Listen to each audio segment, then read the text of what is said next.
Get 'em. Go. Get 'em. Let's go Cleveland. Get 'em. Go. Get 'em. Let's go Cleveland. Dog pound, we on fire. Dog pound, we on fire. Go. Get 'em. Let's go Cleveland. Get 'em. Go. Get 'em. Let's go Cleveland. Dog pound, we on fire. Dog pound, we on fire. Get 'em. Go. Get 'em. Let's go Cleveland. Get 'em. Go. Get 'em. Let's go Cleveland. Dog pound, we on fire. Dog pound, we on fire. Go. Get 'em. Let's go Cleveland. Get 'em. Go. Get 'em. Let's go Cleveland. Dog pound, we on fire. Dog pound, we on fire. Get 'em. Go. Get 'em. Let's go Cleveland. Get 'em. Go. Get 'em. Let's go Cleveland. Dog pound, we on fire. Dog pound. Go. Get 'em. Let's go Cleveland. Get 'em. Go. Get 'em. Let's go. Go. Get 'em. Go. Get 'em. Let's go Cleveland. Get 'em.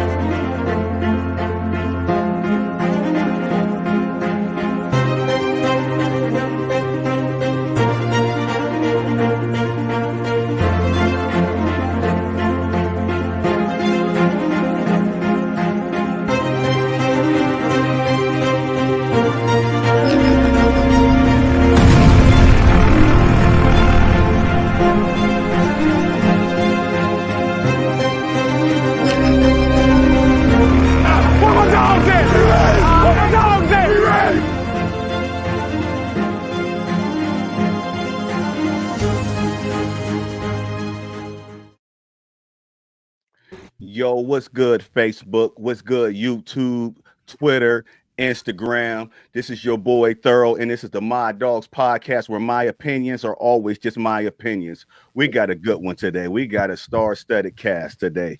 We got Mr. Deacon in the building. Deke, what's going on?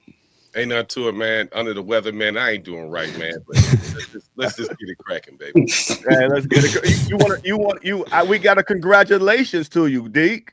We got to. Can you tell everybody your congratulations? Can we finally let the cat out the bag? Well, this a big shout out. I can't say a lot. Just big shout out to my fraternity. Man, it's crazy. Iota Phi Theta Incorporated, and I gotta represent. Okay. Deacon last Saturday crossed over. He did his thing. He was out there stepping. He was getting it out there. Y'all should have saw him on the floor. Congratulations, sir. Congratulations. Coach, what's good? What's good, Coach? Hey, man. I'm like, D. Hey, we got to come to work under adversity sometimes. Sometimes we do our best work under adversity. And Mike was 63 when he was sick. So I'm gonna try to be like Mike today. So, Deke, congratulations. Thank you, sir. I know that's quite the honor, man. I'm proud of you. Thank you. Is this the flu podcast? You coming back like Mike say? This the flu. The flu. You gonna come with it today? Coming strong, baby. I don't know how you gonna follow that one up, Angel. This is my guy, Angel, right here. I love his content about the Browns and especially about the Lord. Oh man, this is Angel from the Bearded Browns podcast. Tell them where they can find you. Just tell them about yourself. Well, I'm one of four men that do Bearded Browns podcast. We all have beards, obviously, and we talk about the Browns. We do Tuesdays at 7:30, Saturdays at 10 a.m. Like you said, I'm a Christian, believe in Jesus Christ as my Lord and Savior. So every day I try to live life to, his expectations, obviously. And he's just doing great things on the podcast through some opportunities. And I just sit back in awe of how he's moving and operating in my life currently in that area. But other than that, I am thankful. This is actually, I'll be honest with you, this is my first time on a podcast other than my own. Oh, So wow. this is a humbling, a little nervous. I'm like, man, hopefully I can hold my own. Because I actually do watch all your shows, Yes, you do. actually, That's every why I week. invited you. Yeah, I watch it every week. So it's like to be on here now, it's just like now I'm the guy actually talking. So this is going to be a little fun to do. Now you got to back up the words you would say. Yeah. Instead of typing, I'll be saying it. Yeah, yes. Okay. Have y'all heard the news or the comments of Travis Hunter? That Travis Hunter did, like, they just asked him a little question. But have y'all heard anything about that and his comments? When y'all, I mean, y'all ain't got it. I'm gonna play the video. I'm just wondering, have y'all heard it? Oh, yeah. I heard. Yeah, I heard a little bit of it. Okay, one and for the My Dogs podcast, for the ones that haven't seen it, Travis Hunter was asked a question: if you couldn't play both sides of the field, would you retire? And this is his comments right here. If you had to choose between playing only one position in the NFL or never playing football again, what would you choose? Just never playing football again. That's how passionate you are about playing both positions. Why is that? Yes, I've been doing it my whole life. I love being on the football field, and I feel like I can dominate on each side of the ball. So I really enjoy doing it. Man, Okay, I'm opening the floor up to y'all. As a GM, how do y'all feel about those comments? Go ahead. As a GM, I would be now. Maybe I don't know how you guys feel about it. I love your saying like my opinion is my opinion. I love saying this is my opinion, and then if someone argues with it, it's like it's just my opinion. You can cry about it later, but I think he can do both ways. Now, what that looks like from a responsible way has to be done, right? He can't be foolish and play every down on both sides of the ball. Now, I would hope the analytic team on the Browns can show him some numbers saying, hey, maybe do 80-20. I could see him doing that, special packages coming up. We can have you red zone on defense, or if it's flipped over, red zone on the offense, depending on where they see him, which I think by their comments, they want him to be a receiver. But I don't mind him playing both ways or wanting to play both ways. Now, I think as he gets older, that's going to change, but why not? He's young. He's 20-something years old. Let him do his thing. He's successful at it. His college numbers are insane the last 2 years: 2,167 yards, 24 touchdowns, 85 receiving yards per game, 12 touchdowns. He's averaged 1,083 yards a year, 85 receptions a year, 12 yards a catch. That's a first down. I mean, that's good receiving numbers, and he's doing the same thing on defense with 87 total tackles in 2 years. 63 of them are solo. Now, 9 interceptions and a 99-yard touchdown run. He's doing it now. I know he's doing it in college, and it's different in the league. But I would be excited, especially if he's on my team. I would want to tune in if he's playing on both sides. Coach, what you think? I appreciate his passion. But you gonna play where I tell you. There you go. Uh-oh. True. That's real talk. Now, let's be honest. There have been several players in recent memory who have done something like this, but not to a great extent. They ended up being on one side of the ball before it was all said and done. So think about Chris Gamble. Chris Gamble really comes to mind. Remember, he did both at Ohio State. And he was the only one that I think of that when they came into the NFL, he really kind of did both. You know, most of these other guys, they just had like a little small package. Even Deion, he had a little quick package or whatever, but nothing consistent on both sides of the ball. They were primarily defenders. And then you have to go back in time even further to find somebody who fully transitioned. Does anybody remember Roy Green? Who? Anybody remember Roy Green? No, I don't. Roy Green started off as a defensive back for at the time the St. Louis Cardinals. Then they found out that he can catch, and so he spent almost equal time with offense and defense. But as years went by, he ended up matriculating more to offense, and I think he ended up going to a couple Pro Bowls. So this is back when Neil Lomax and all those guys was there. So he puts me in that mindset where you'll have packages, for him. Maybe fourth quarter when you need a dime. But all game, no. Because now you put him where they really need him at, offense. Yes. So What you think, D? Man, he's on crack. Before, because y'all talking crazy. I'm with Coach, but go ahead. Y'all talking crazy. Bro, he not gonna get. It's crazy. There you go. Come on, D. I know it's times that they at Colorado they gave him extra time off. That's the NFL, baby. This is a grown man. When you're not playing with that, this is a whole nother level. If you think you can come out and play both sides of the ball, exhausted, yeah, like they might give him a package. When he get that one, yeah. If he wanted to play both sides of the ball, all right. Yeah. You know what I'm saying? It's like Coach said, I'm drafting you to either be my cornerback or my wide receiver. That's it. You might get a package, but see, that's not really Stefanski's MO like that, man. You know what I'm saying? The only other really is a quarterback sneak when he would just switch people out. Other than that, he doesn't really play like that. Packages, let me do him. You know what I'm saying? Stefanski's creativity is not there. It's West Coast offense. That's what it is. You know, drop back and throw the ball all damn day. Hopefully, Nick Chubb will be back strong. He's squatting 500 again, scaring me every time he do it. You know what I'm saying? So, no, Travis, let that ride, Travis. Do like Coach said. You're going to do exactly what I tell you to do. Or you can get stepping. It is what it is. So, I think it's more of a ploy that he might be saying that because, come on, y'all, let's be for real now. Out of the four of us, who wants to really come to Cleveland? I'm just being, if you have a choice, stop it. If you have a choice, and you the number one, and you can say I can go to any team. Cleveland is out of 32. Cleveland is number 32. You know what I'm saying? I go to a better run organ. I go play for the Ravens. I go play for Philly, teams who have an established winning. But wait a minute. You thinking about him like he has a choice. Yeah. No. I'm talking about the Browns as a GM. Yeah. Correct. But what I was saying, I said if you had a choice. Okay. Cleveland is number 32 out of 32. And I would just go to, but he ain't got no choice. So guess what? You can get your ass in that locker room. You're going to do exactly what I tell you. And it is what it is. We got your bird rights. I'm done. Well, okay. Well, me personally, first of all, if he's playing corner, did we bring Newsome back?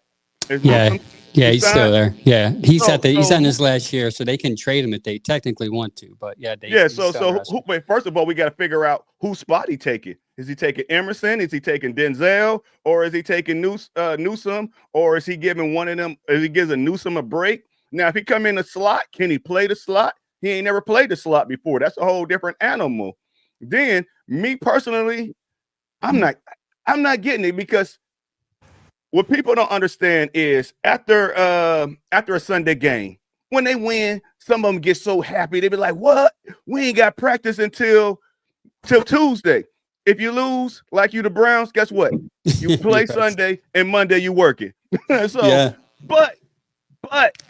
the one thing that they don't get about take him as a corner. They might take him as a wide receiver. Yeah, wait a minute. But the one thing that people don't understand about Travis is, first of all, Dion, I got a problem with you because you saying don't go nowhere where they won't let you play both sides. Guess what, Dion?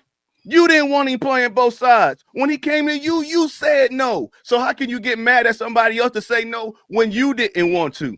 Then you end up giving in. So you should already know where people coming from. Then the other thing is where I was saying Travis didn't work out with the team until Thursday.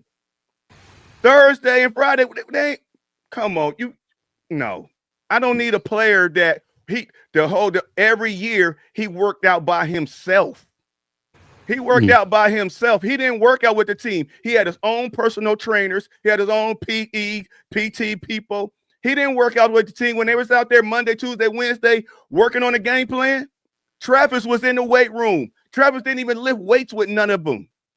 That is not. That ain't gonna work. That ain't gonna happen in the NFL. One of them veterans gonna say, you're gonna get your butt out here. Then what Travis gonna do? I'm tired. I play both ways. I don't want none of that. Then I got one clip for y'all because Aaron, I don't know if y'all saw Ryan Clark's comment. Ryan Clark broke him down, and that's another reason why I said I don't want him. Because first of all, I don't want him to play both ways. Y'all say he should be a wide receiver, then sometime play corner. But check what Ryan Clark said, and I mean, He's spot on, and this is a reason why. Maybe let me see what this comment make y'all change your mind. If you don't, okay, there. What I do? If you don't play Travis Hunter on both sides of the football, you don't need to draft Travis Hunter in the top 3. And I know people are going to kill me for this, but hear me out. Travis Hunter is not a top 3 pick as a wide receiver. Travis Hunter is not Julio Jones. Travis Hunter is not Randy Moss. Travis Hunter is not Larry Fitzgerald. Travis Hunter is not Marvin Harrison. Travis Hunter is not a top 3 pick on the defensive side of the ball. He's not either of the Woodsons. Pick one. He's not Charles. He's not Rod. He's not Deion Sanders. He's not Champ Bailey. Those are the sorts of people that you pick that play one position, one skill position that early in the draft. He's none of them. Now let's go further. Let's go to now. He's not Jamar Chase. He's not Justin Jefferson. He's not Patrick Surtain. He's not Derek Stingley. And so if you don't allow Travis Hunter to play both sides of the football, you actually waste a pick at least that early on Travis Hunter. Now let's think about what those players have that Travis Hunter won't have. They won't have an opportunity to work one side of the football and hone in on that craft, perfect that craft in order to gain and make the leaps and bounds that we see these people make, because that's all they have to worry about. Right now, I'm not comfortable saying if Travis Hunter was in the AFC North, I would say, hey, Travis, I want you to go stand across from Jamar Chase without help, and I expect you to stop him. Or I want you to be traveled with by Denzel Ward, and I'm going to expect you to win one-on-one the entire game. And so if you told Travis Hunter that all he could play is one position, you don't get Travis Hunter. I don't believe that Travis Hunter is a premier 1 at either of the positions, but I do believe he could be a 1B at both.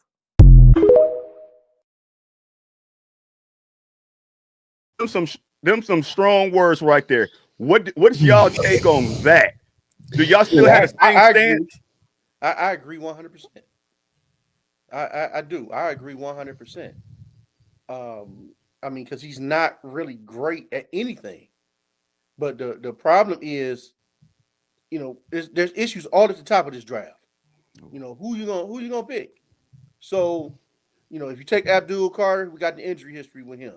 Shedeur, not sure about him. So what they're taking basically is the best player available, at least in their eyes.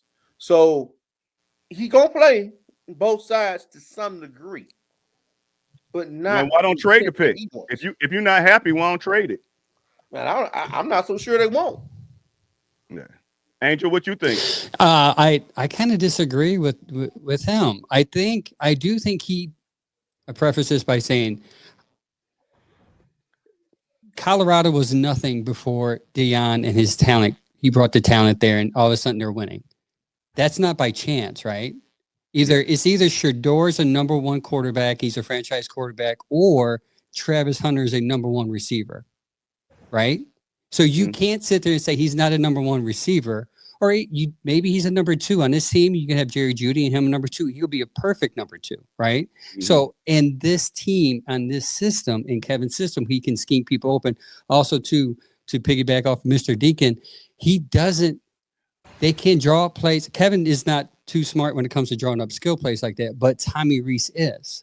So you have Tommy Rees, who's a young mind in the room who can come up with trick plays for him. So what I'm saying is you can't sit there and say Shedeur Sanders is average. Now he's dropping to 32 and then say, well, he's not a number 1 receiver. When Colorado has flipped the whole script when it comes to NCAA football, which I'm not a Deion Sanders. I'm happy from. I like the guy. I watched his show on Amazon. I'm not a big hater like most of these people are, but I disagree. You can't. How can you sit there and say he's not a number 1 receiver, but he's averaged 1,000 yards a year since he's been in Buffalo, 12 touchdowns. He's averaging 12 yards per catch, 85 yards per game. That doesn't make sense to me. If you can put him here, and he had less talent on it. He was the main focus on that offense. He's being double teamed, and he's putting up these numbers. I'm sorry. I love Ryan Clark, even though he's a Pittsburgh dude. I have to slightly disagree with him on that. Yeah, I'm with you, Angel. I definitely disagree. Man, Ryan Clark, man, he's something else, man. He's something else, man. When he played, he was a dirty player, dog. He was a dirty Come on, that ain't got nothing to do with it. He was a dirty dude, man. But anyway, No, you can't make that judgment. The man ain't stepped on the NFL field yet. Yeah, he's a Heisman Trophy winner, and he's got like a 90-something catch. Dude, he caught like he's insane. Yes. So how can you say? Granted, he's a rookie. You've seen rookies come out and have great years. Yes, I think he'd be perfect next to Judy. I think that'd be wonderful, and you could put Tillman in the slot or whatever. But no, I don't agree with that, man. For him to say that, yeah, he's not this, he's not that, and the man ain't had a chance to even basically represent himself. But I do kind of think this is like a ploy, man, for people to kind of skipping, because I feel like Travis don't want to come to Cleveland. Yeah, for real. Let me say some craziness to keep the Browns from drafting my ass. That's what I feel, man. It's all kinds of ploys and tricks. People in the media say this, they say that. People stock fall, people stock rises. All of a sudden, this guy come to combine, and we never heard him just because he ran a 4.2. Oh, now he's a number 1 pick. Stop it. You know, that man, I still would take him. If we're not going to take Abdul Carter with his foot injury, take Travis, get some talent on this team. Again, if you don't get Shador, or I'll take Dart in the 2nd round. But no, I probably would take Travis and let it ride, man. See what he can do. But he ain't playing both sides of the ball. There's something online where it shows where Travis has caught the ball every game he's played, and it's not one area; it's everywhere. It's his target rate is everywhere. He's a slot. He could go post route. He can go Hail Mary route. He can do any route on the route tree. So for Ryan Clark to say that, and maybe I'm kind of leaning toward Mr. Deacon and become a conspiracy theorist, or maybe he is putting out fillers saying, I really want to Cleveland, so just say whatever you need to say about me to drop me down to the New York Giants, because the New York Giants GM said, hey, I'll play him both ways. If he wants to play, if he comes here, I'll play him both ways. So I'll play him both ways. Please do an 80-20. 20% of the defensive plays is maybe 4 or 5 a game-ish. Coach will know better than me. But I don't think you need to do a heavy load on him compared if he wants to go both ways. My take on it, I don't know. I kind of somewhat agree with Ryan Clark. I didn't saw Travis get lit up at corner. Now, to me, I like Travis as a corner more than he as a wide receiver. And that's where even some of the wide receivers, they already came out like before the season. I think before the season or mid-season, Chad Johnson and other wide receivers like, other pros, they said you don't need no help at corner. You nice at corner, but you need some help with your footwork at wide receiver. And that's what Chad Johnson wanted to come in there, help him out and get his route run, because he got hands. He loves to throw it up. He ain't that tall, but he's gonna go up and moss you. But they just want to work on his feet, where he need work on as a wide receiver, but he really don't need no work at corner. But I just don't want nobody going both ways. I mean, I would trade back. I'm not happy. Okay, riddle me this. After Cam, how do all y'all feel about Cam Ward first? I don't feel about Cam Ward. I don't think that he's y'all hate Cam. Nice. I'm interested in Cam Ward because I think he has the tangibles to be people. I saw an article comparing him to Cam Newton. So I don't know. I kind of laughed too. I guess I'm like, man, that's a high praise. I mean, Cam was a beast, but I can see him being a good number 1. But is he going to be? Cam Newton had 1 Super Bowl appearance. I mean, you want to be better than that, right? So, I don't know. I kind of, now that I'm thinking about it, I probably wouldn't. I'll probably be hesitant to take him. One of my question was I was going to get to, besides Cam Ward is the number 1 pick. From 2 to 10, or I think because when we got the number 2 pick, everybody was happy. I wasn't. We in a bad spot. To me, and I'm gonna tell y'all why I feel we in a bad spot. Can y'all name? I mean, y'all might name somebody, but would y'all be happy? Is at number 2 is from 2 to 5? Is there anybody 2 to 5 worthy in this draft? Yes. Yeah, I mean, just complete dogs. Yes. I ain't talking about an average player, a complete dog. Yes. Who? Mason Graham. I like Mason Graham. You put him next to Miles. Who you gonna block? You can't double team Miles because Mason Graham in Michigan averaged 3 sacks as a defensive tackle. He also has 61 tackles. He's a run stopper. So you can't double both sides of the ball. And also, too, I feel like I need to say this. Isaiah McGuire is he was top 6 at run defense last year.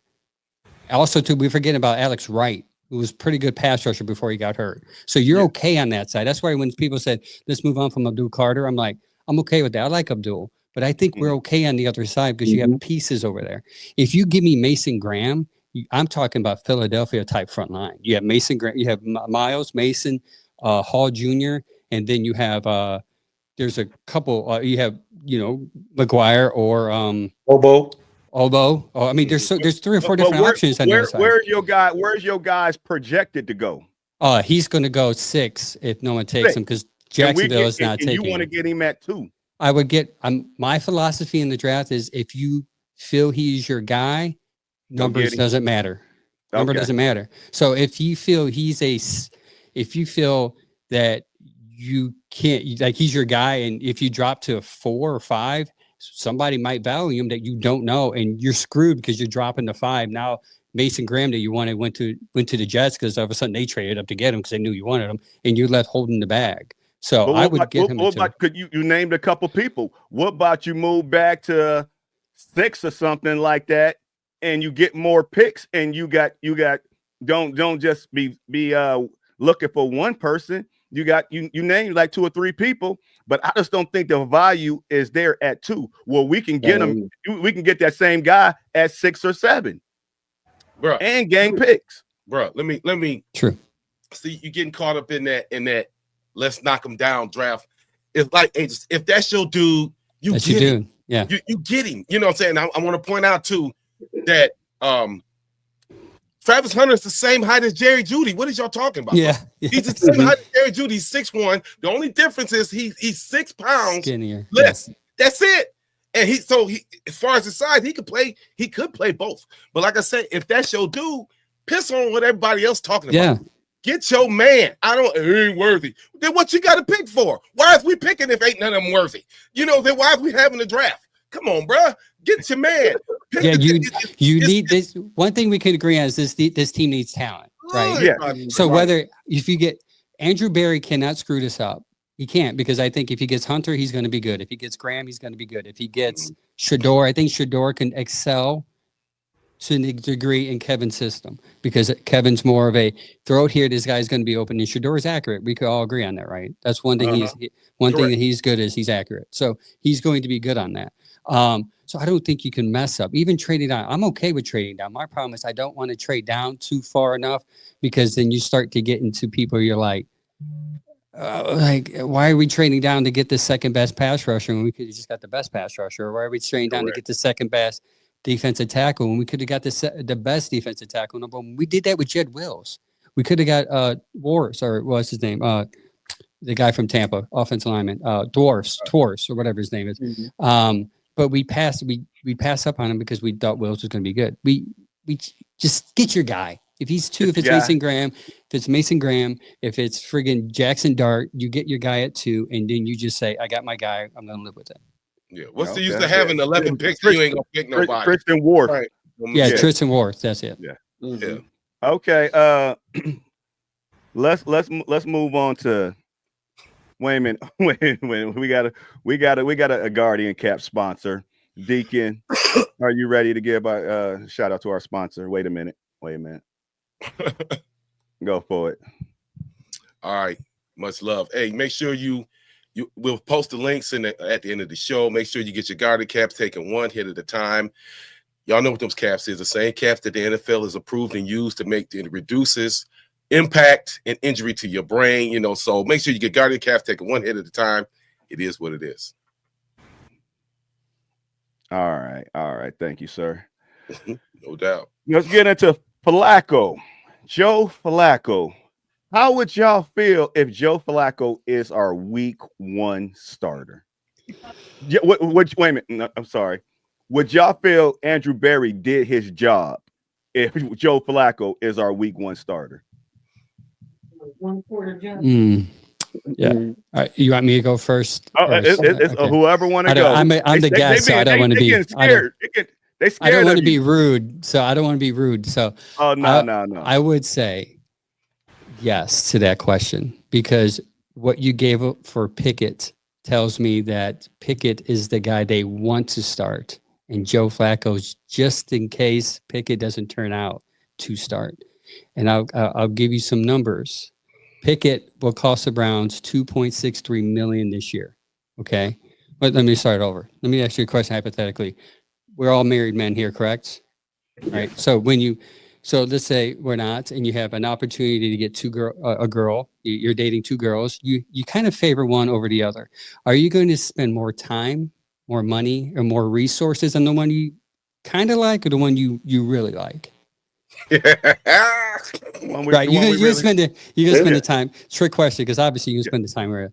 So they gave Joe a $4 million contract, and there's incentives up to 13 mil. But that 13 mil most likely means if you're in the Super Bowl, he's getting that 13 mil because he's hitting all the accolades, right? Yes. Now they gave Pickett. They're paying Pickett $2.63 million this year.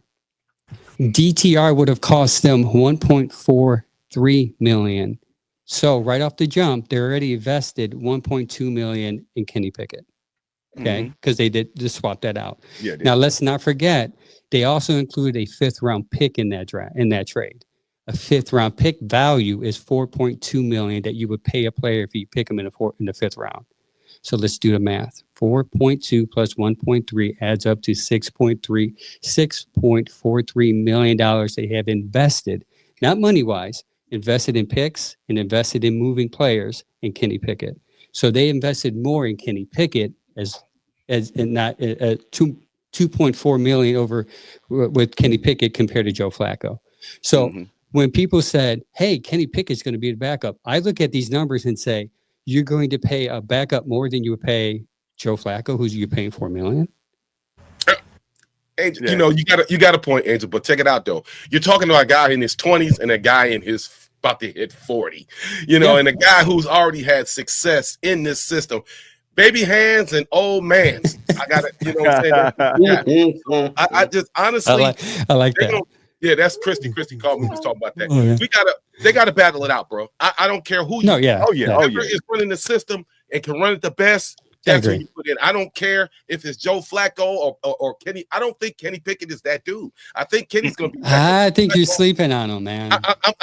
I might be asleep. Somebody wake me up, because right now I've seen one man come in here and win games within his system. He's already proven he can run his system. You got to come in and watch Baby Hands do his thing. We don't know that.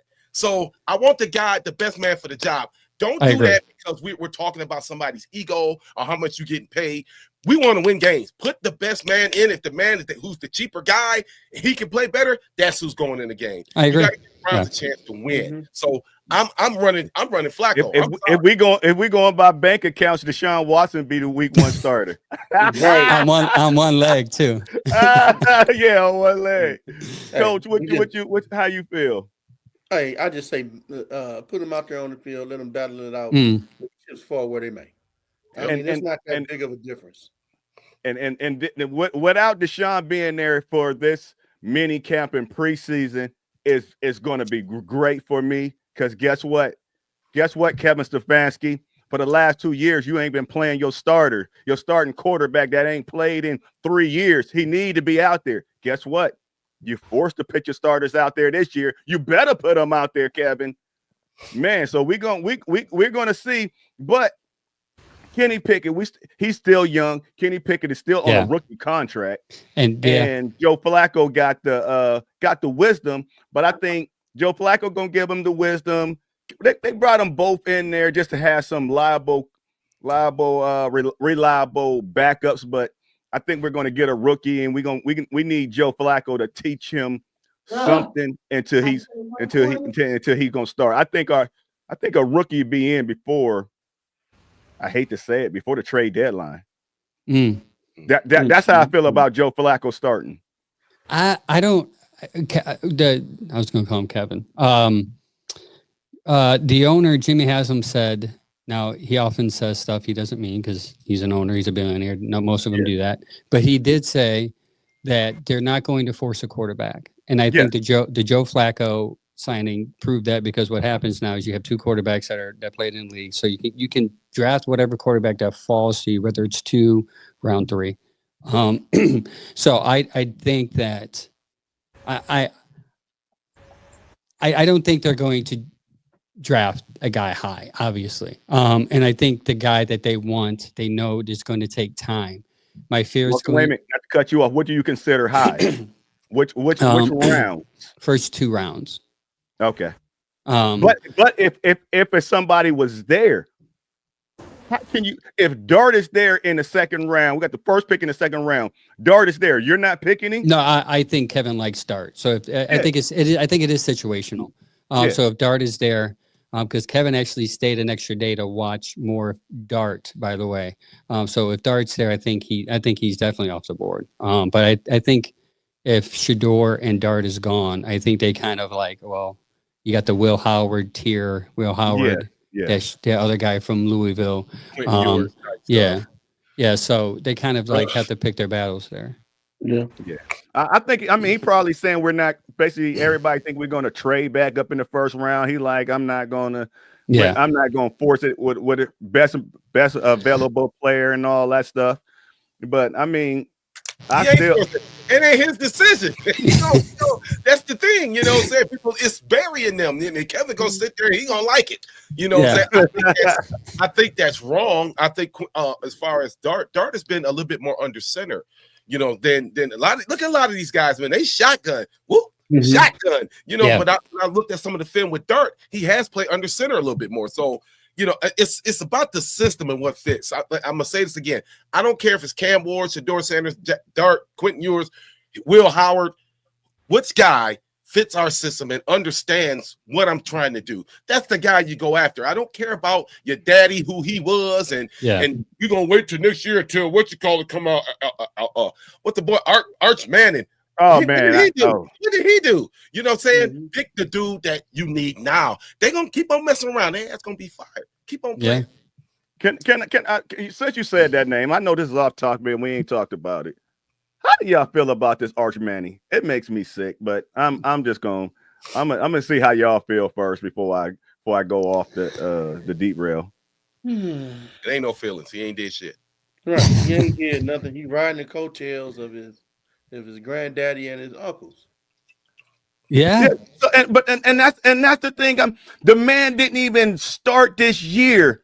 He didn't even play, and everybody talking about he's the number 1 pick next year. He's the number 1 pick. And also, it's funny to me. It's so frustrating. It's funny to me that everything that they fear Shedeur can be, Manning already is, because his uncle already did it.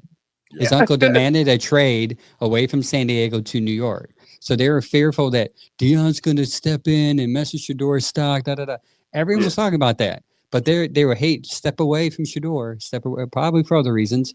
But all of a sudden, this other kid comes up, and you're like, oh, no, I'm willing to roll the dice on Manning.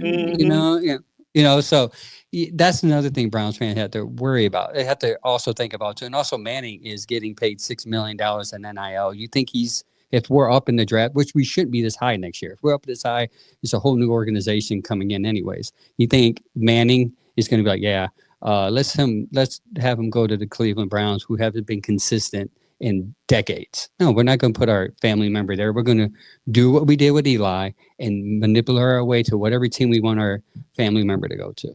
Mm-hmm.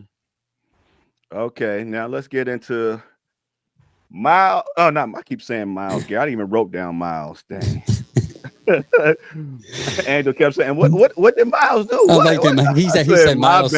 He said Miles squatting. I'm like, did Miles squat? Like, I didn't see this video. He's like, no, I mean Chubb. I'm like, oh, okay. Yeah, he was lifting. He was lifting. Miles was lifting. No, he was on a bike. But Nick Chubb is squatting all that weight again. How do y'all feel about that?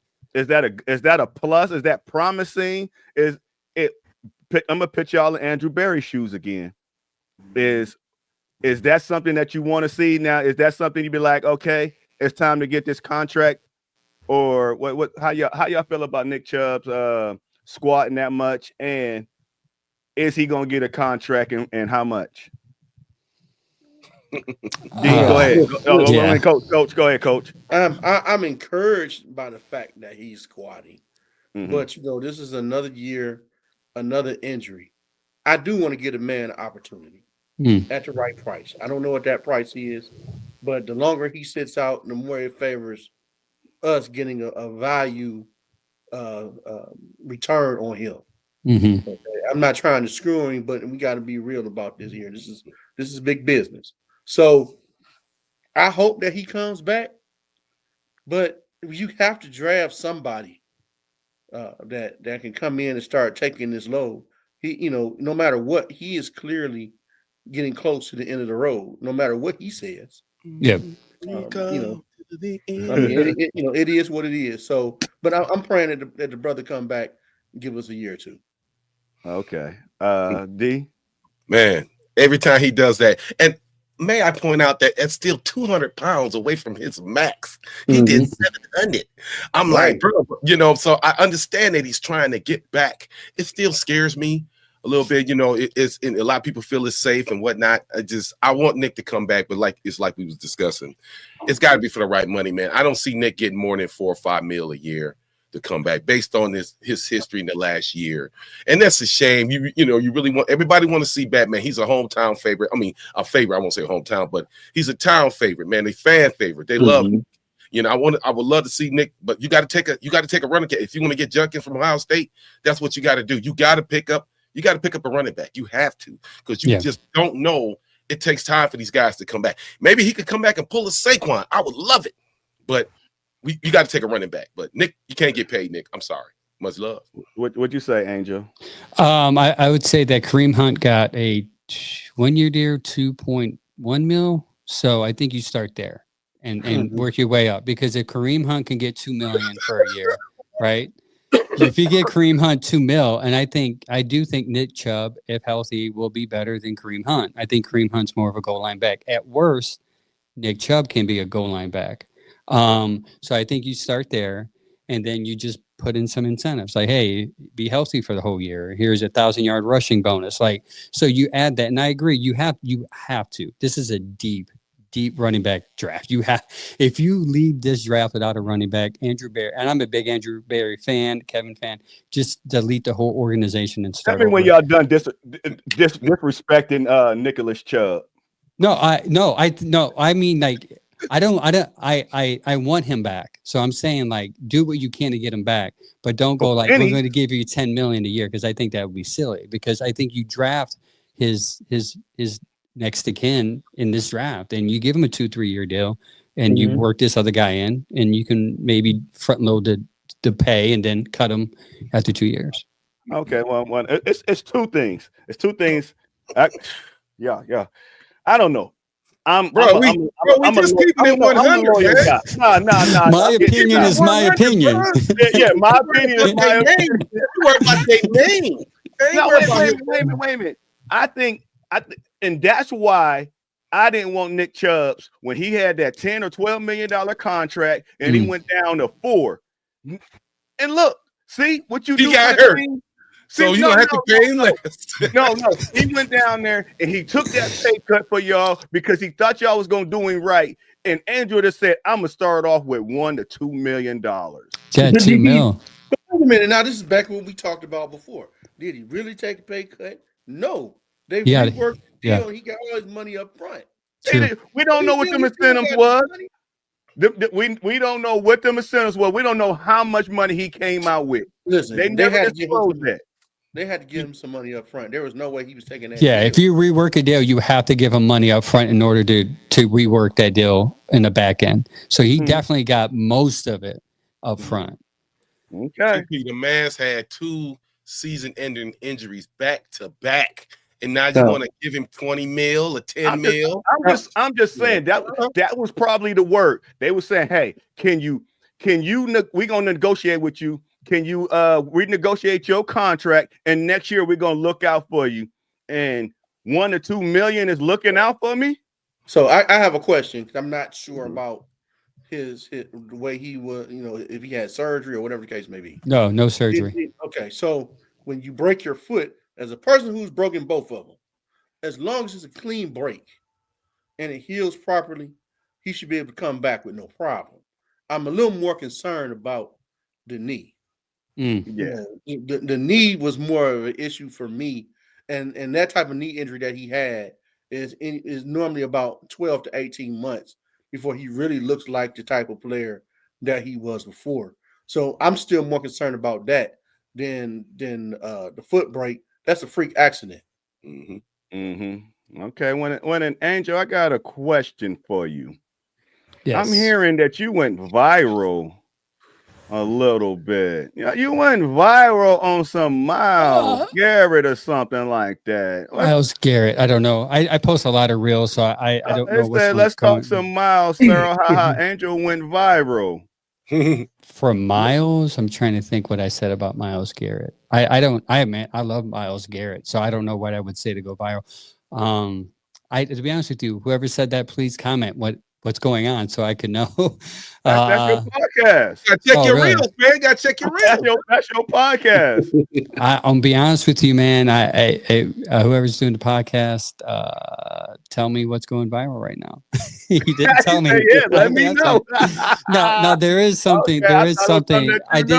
I did a funny. Wait a minute. I don't know why he put Myles. He said, yeah, Nick Chubb. That's what I thought. Okay, so that's what I thought he meant. I get what you're saying because I saw he said viral, Myles Garrett viral. So I did a tongue-in-cheek video of him doing the squat as I was eating a piece of cake, and I was jokingly tongue-in-cheek saying he didn't go down all the way. That doesn't count. As I was eating a piece of cake, and of course you got. And you did that. That was Nick Chubb. You did that. Yeah. So, down, so full disclosure, I am a content creator on Facebook. This is what I get paid for on Facebook. I knew that was going to real because I knew two reasons. Browns fans are passionate about Nick Chubb, and Browns fans are passionate about their team. So I knew people are going to comment about it, right? So I posted it. I said, just algorithm, take it away. And they did. And the people are literally taking it seriously. I'm like, guys, I'm eating a piece of cake, making fun of somebody squatting 500 pounds. You think I'm going to be dumb and do that? No, come on. So it's going pretty good right now. But either way, yeah, I was impressed. First of all, like I agree with Mr. Deacon. Like it is very scary to see him do that. Obviously, he feels better. I would be interested to see if he's cutting currently, to see where he is with his running ability. Because if he's squatting that, then I would be interested in maybe paying more than $2 million a year. I wouldn't go high. I wouldn't go as high as like Mr. Deacon said, like 10. I think that's insane. But what about I'm just looking at 7. I just want to give him 7, 3 years, 7, 3 years, 21 mil. Absolutely not. I have to see who gets his comparable to who's getting paid currently, but.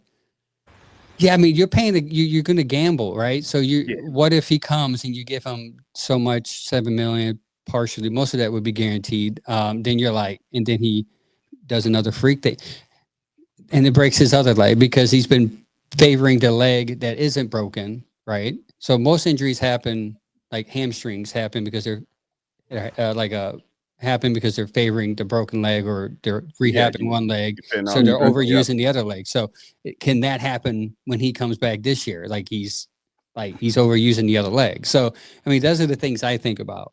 But as a Nick Chubb fan, honestly, if you're Andrew Berry, you sign him because you got Joe Flacco. You signed him. The fans are like, hey, I want to buy season tickets right now because you're doing everything we want you to do. And then Jimmy Haslam will get the vote to pass the stadium, right? So everything will be in their favor because you're doing everything what the fans want. So just sign them. It does matter. Okay, but wait a minute. I'm not to cut you off. We're gonna flip it. We're gonna flip it. You said Andrew Berry signed him. Okay, y'all trying to lowball him, and y'all Nick Chubb's agent. Are y'all telling him to sign the money that y'all trying to give him? Would y'all tell Nick Chubb to sign the contract? Yeah, because I don't think any other team will pay him more than we will. Right. But you said, Angel, you said start off with $2 million. They're a little bit higher. You trying to give him? Yeah, I want him to. Andrew Berry and this organization, they do this. They say, hey, we want to know your value. Go out there. And the Giants did that, and they screwed themselves with Saquon Barkley because they thought he was lying. But Andrew Berry, they test the market. They say, this is what the market tells me. And Andrew Berry either matches it or says, hey, because you're a fan favorite, we kind of favor you a little bit. We can give you a little more. So I trust Andrew Berry in that. That's why I'm like, after the draft, I think it's going to be done. So I think he's sitting there for a reason. Okay. Mm-hmm. So he's sitting there for a reason. $4 million a year is my max. He lucky he come out with 3 maybe years. maybe right, 5. So if you Andrew Berry or if Devil go advocate, what I'm trying to say, you Nick Chubb agent, would you if you Nick Chubb, would you gamble on a 1-year contract? Because I'm not gonna do no multi-year contract and cheat myself. If I come back and I get y'all 12 to 1,300 yards rushing, and I didn't sign this 3-year, $2 million contract, I just F myself. I'm not doing that. I'm gonna bet on myself. He got to prove it. He's got to prove it. He's got to. That's what I'm saying. That's what I'm saying. I would sign a 1-year contract, and if y'all Andrew Berry, would y'all sign a 1-year contract with Nick Chubb? Yeah, $4 million. Right. Yeah. I think the issue with him is how much signing bonus money are they willing to give him? Yeah. The only thing we're really talking about here is his base salary. So how much signing bonus money are they willing to give him? He's gonna front load everything and he come in at a low cap number. Okay, I mean you could out of loyalty, you probably need to pay him a few more dollars. But it just really depends on what the situation is. We don't know. Mm-hmm. Yeah, I agree. $4 million is what they pay Joe. And then you can give him the incentive that you give him. Like, hey, we'll pay you up to $13 million in incentives. And here's what you have to do. Your 1,000-yard rushing, catching, whatever they do, whatever football jargon they use. But I can see $4 million with some incentives in there for sure. Okay. Sorry. It is what it is. Because the incentives give you, the the incentives gives you the motivation to play. Like, we give you the option because you got hurt. Like, man, that's not our doing. That's just fate, So yes. Okay. When I was gonna Deke was about to do a sponsorship, but I think he grabbing a drink, so I don't know. He said, hold on a second. Yeah. All right, Deke, we got to get this Fanatic sponsor out. I'm ready when you are. All right. Now, excuse me, a little under the weather. Make sure you go get all your official gear at fanatics.com, the official license everywhere for everything. We will post a link in for you at the end of the show. And hey, the draft day is coming. You might want to get that guy or that gal that new. Hey, you might see a Shedeur Sanders with a number 2 or something in the Browns jersey. Go to Fanatics and get that jersey, man. Get your favorite players. It's almost that time. Yep. Thank you, Deke. Coach, you ready for? Hey, Angel, I don't know if you've been catching some of it, but the coach been single-handedly rebuilding the Browns. Part 1, I think we started off with the line. You say the line, right? Mm-hmm. Part 2, I don't know why I keep forgetting part 2. Go ahead. No, I'm gonna let you do your thing. You do your recap, and I'm messing up your stuff. This part of the show is Coach Wheeler. No, I'm gonna let you do your thing. Let me quit talking. Here you go. So in our edition of rebuilding the Browns for this week, we're 1 week outside the draft. We've covered the line extensively. We've talked about the signing of Joe Flacco and the impact that he would have. And so here we are now. We're a week away. What do we really value as a team moving forward? And I'm afraid that this particular draft, while we put so much emphasis on quarterback, that we're going to miss out on talent in other places. Now, we probably won't go after Shedeur Sanders, but there are other quarterbacks or whomever in this draft that probably are worth taking a flyer on. A lot of it depends on, as everybody has spoke earlier, Stefanski's creativity, the Browns' willingness to possibly jump back into the first round to grab the guy that they want.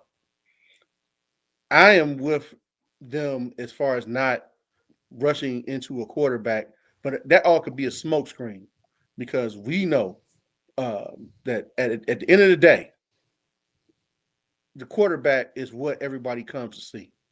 And we know that Kenny Pickett and Joe Flacco probably is not the guys that we need.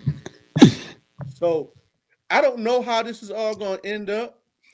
I think between Joe and Kenny, we can jump up to 6 wins, but we need to definitely address the talent drought in some of the other areas.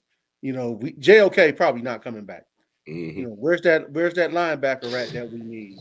Where's that left tackle that we need? Some of this other stuff was coaching, so we're going to see what the coaching looks like moving forward, especially with Stefanski moving back into his system. So I'm just hoping and praying that we get this right. We have to get this right, or we're going to have another 3 or 4 years of hell. Ain't that the truth? We do. Okay. Man. Okay. Let me. I just got one question. I want the panel to break in on your assessment. You said with Flacco and I don't even know that Kenny Loser Pickett. He has a winning record, man. He's 15-10. Yeah. I mean, he came from Steelers, but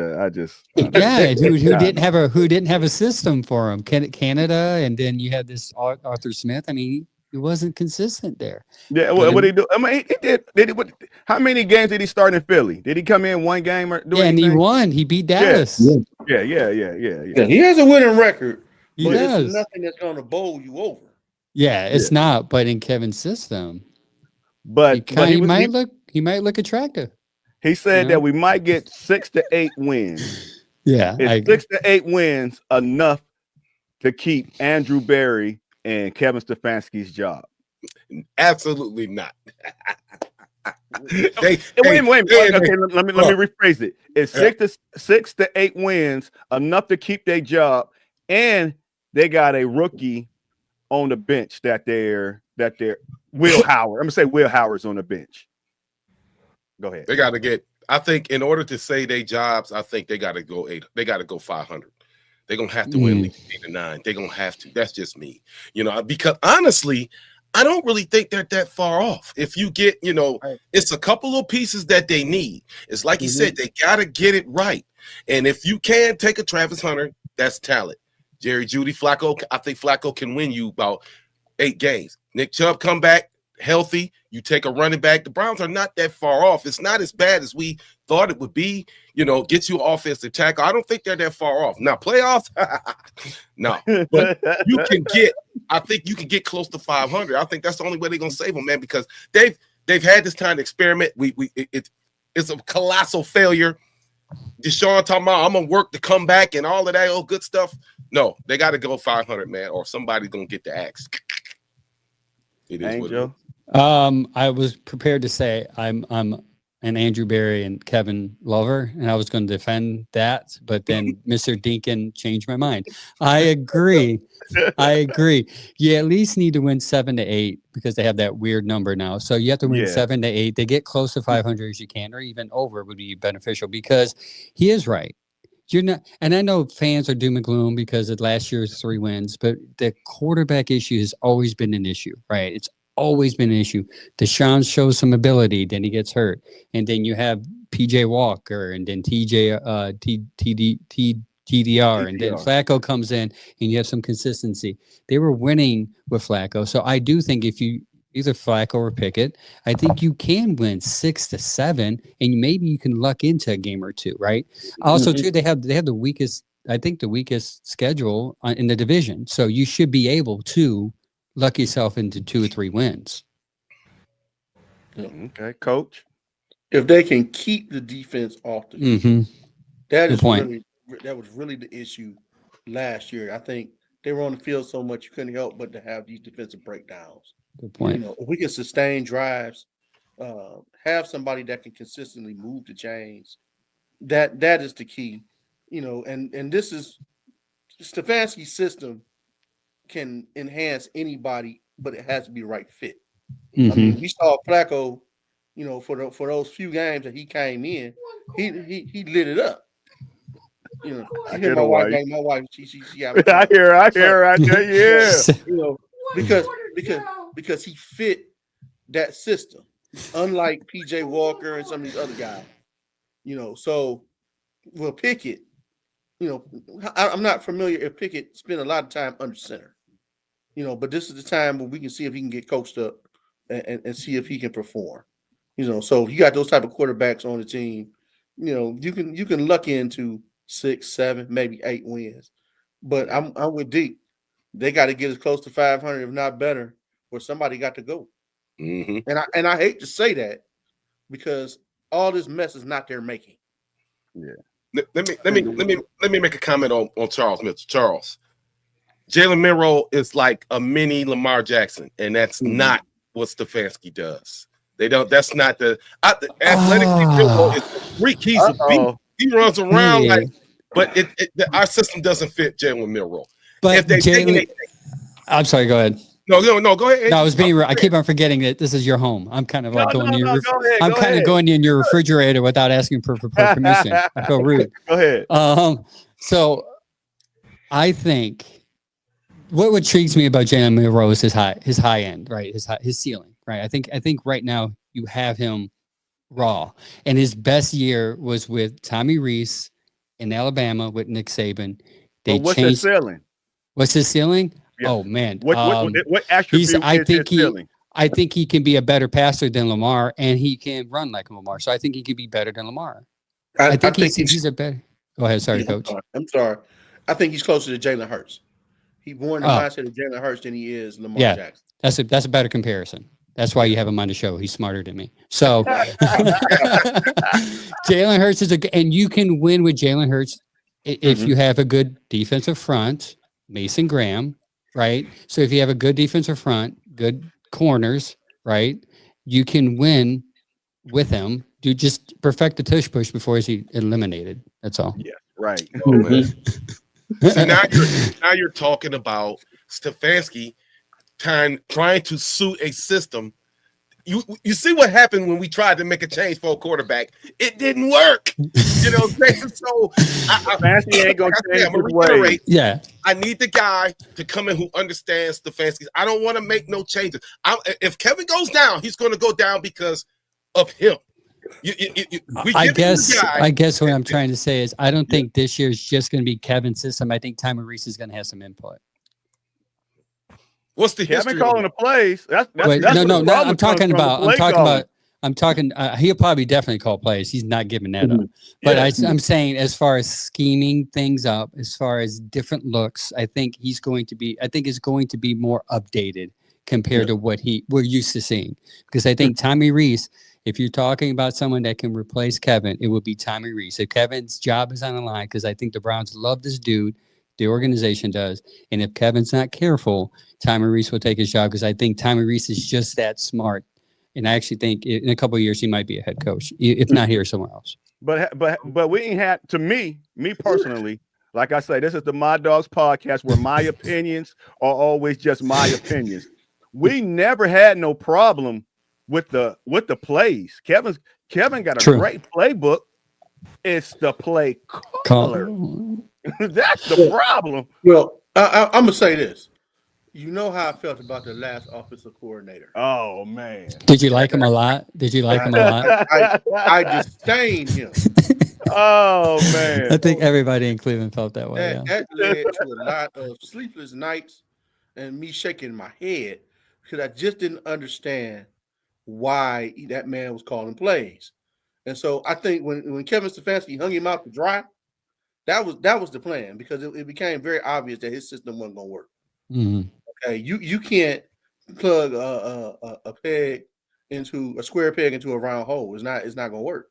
And that's what they were trying to do with Deshaun Watson. They were talking about, we're going to fix the system where it can fit him.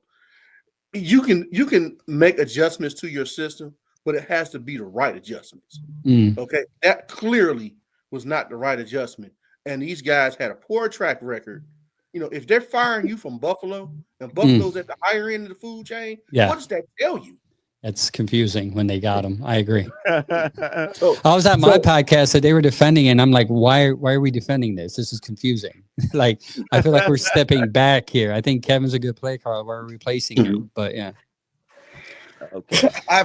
I've never really been that big a fan of Kevin's play calling. He's predictable. It's always the same thing. It's not a lot of creativity to me in Kevin Stefanski's play calling. I don't know where he got this offensive guru stuff. I ain't seen it. Besides that one year when they started doing play action with Baker, and after that, everybody knew what they were going to do, and we sucked the whole room up. So it's like I said, I got to stick to my guns. Get the guy who can run this guy's system. And you don't see a lot of RPO with this. When you got those guys and you kind of sketchy on them throwing the ball, Kenny Pickett doesn't want. He doesn't. You got to give Flacco credit. You got to give Jameis Winston. They can let it go. They can let it go. They just threw it to the wrong person, but they can let it go.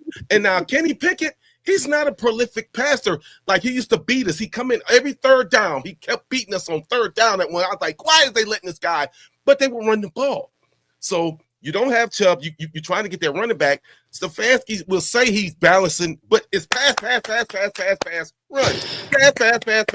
But the stats, if you look into stats before Deshaun Watson came here, that narrative is false because they were 53, actually closer to 59 to 40 something run pass. When Watson came in, they were 60-30. 60 high, 60 low, 30 comparable. So when people said like Kevin's passing every time, I just think it's one of those things where it's like because it didn't work at that moment, we're thinking he's passing every down when he should run. Also, too, the league is going that way. It's 4th and 2. A lot more teams are throwing the ball in 4th and 2 as opposed to running the ball. And I think that's going to change anyway because I think it's flipping back to where the running game's important. So you're going to see a lot more runs on 4th and 2. Yeah. See, that's the thing too, Angel. You can't do what the rest of it. You got to do what's best for your team. I'm not worried about what everybody what Philly is doing. I ain't worried about what the Cardinals are doing. I ain't worried about what the Ravens are doing. I'm worried about what the Browns are doing. What is our strength? And we roll with that. If you can balance it out, like you said, 53-40, that's fine. Yeah. But from every time I was like, man, don't throw this ball, run it. They didn't run it. I think Kevin lost faith once Nick went down and Ford's not that dude. He lost faith in the run game. We want to get somebody in the go early on the run game. Yeah. He just he got tackled behind the line. Let's throw the ball 10 more times.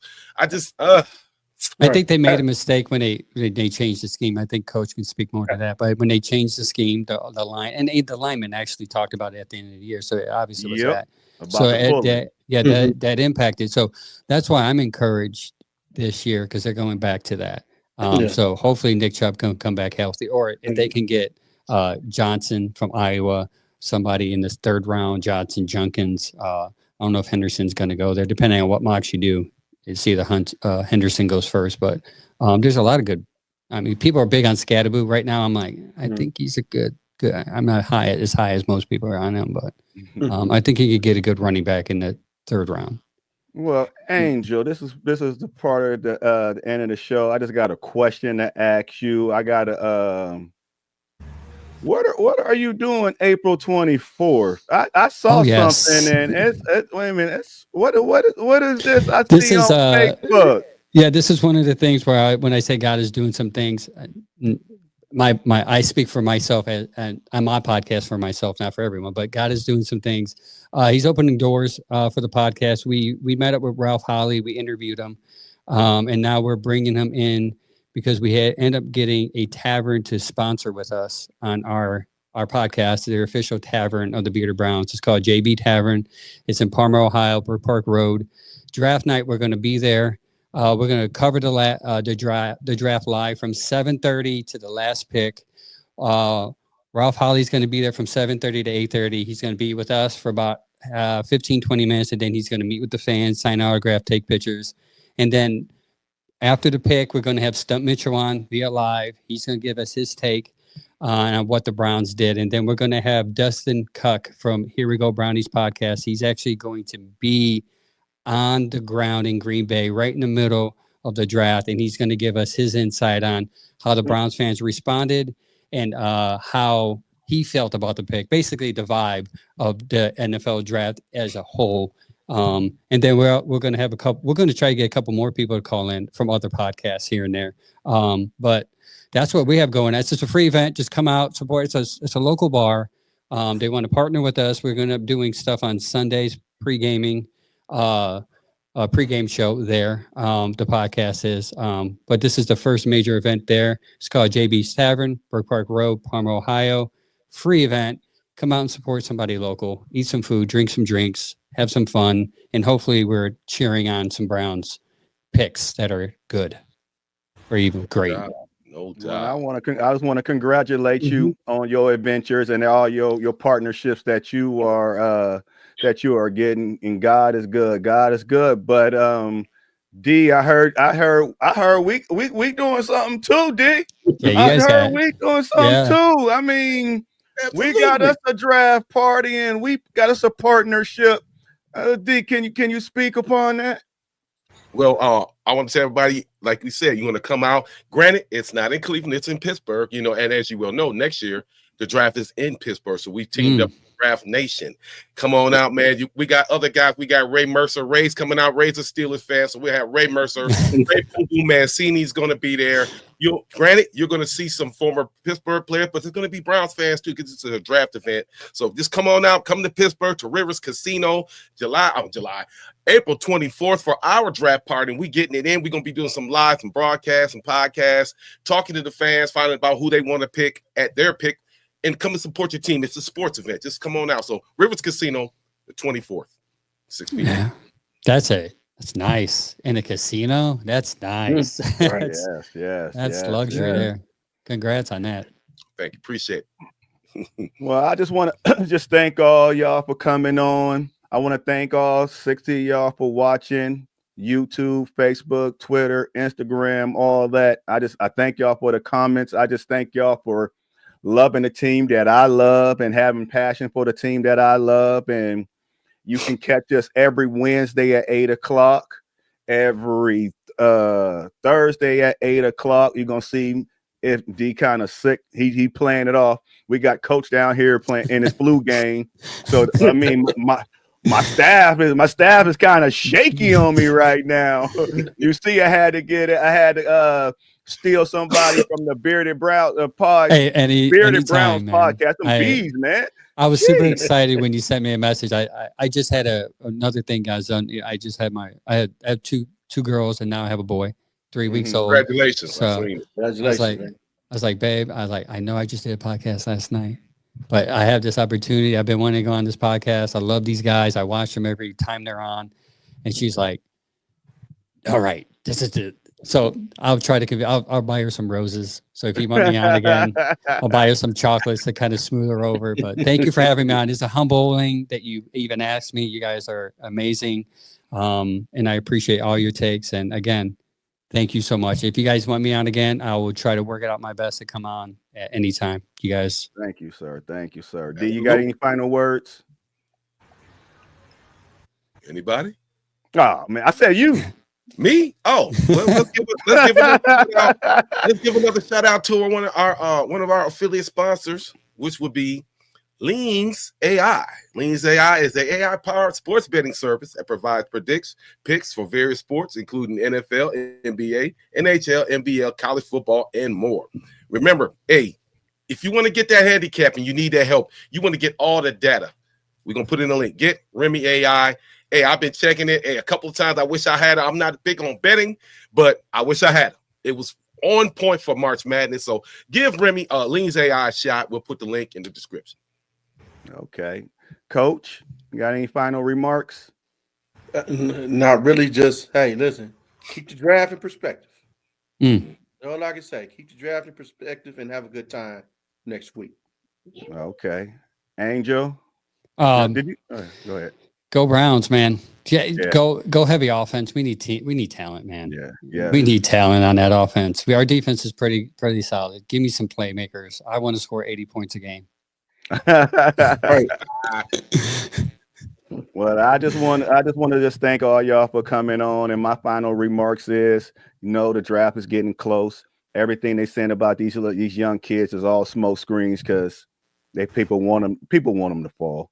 People talking about Shedeur going in the second round and all this stuff. He might not make it out of the top 10 with Derek Carr. They had a special. They had a training with him for because Derek Carr might need surgery, might not need surgery. So we're gonna see what that does and how does that mess us up with getting Dart in the second round? I know Angel don't want to get Dart in the second round, but No, I'll take Dart. You're taking him in the second round? Yeah, Okay, yeah, for cool. sure. Yeah. Okay. I wouldn't want to trade up because I think you have to give up valuable assets. But yeah, I'll take him in the second round. But would you rather him fall to Pittsburgh, or would you jump to 20? I don't think Pittsburgh's going to get him. I think Pittsburgh has a couple other needs that they're going to address before a quarterback. Without a quarterback? Yeah. I think I'm sorry. I think they're waiting on Aaron, correct. I think Aaron's going to sign after the draft. And they'll draft somebody later as his successor. A guy from Louisville, it would be my guess. I can't pronounce his name. Show or something like that. You talking about next year? No, this year they're going to draft the quarterback in the later round. Show from Louisville, 6'6", 230, white guy. Tyler Show. Okay. Yeah, Tyler Show. Yeah. He's got a good arm. I wouldn't pick him though. He's brittle. Yeah, He's Brandon Weeden. Exactly. Is that? I thought what team? Well, that's Tennessee. That the quarterback he left college. He's going to another team because they wouldn't give him enough money. Yeah, he's going to UCLA. He just announced it. Yeah, because he was getting $2 million, but he wanted $4 million. So they said, all right, well, go find someone else. And now he's going back to he's going to UCLA for the same amount he was getting at Tennessee.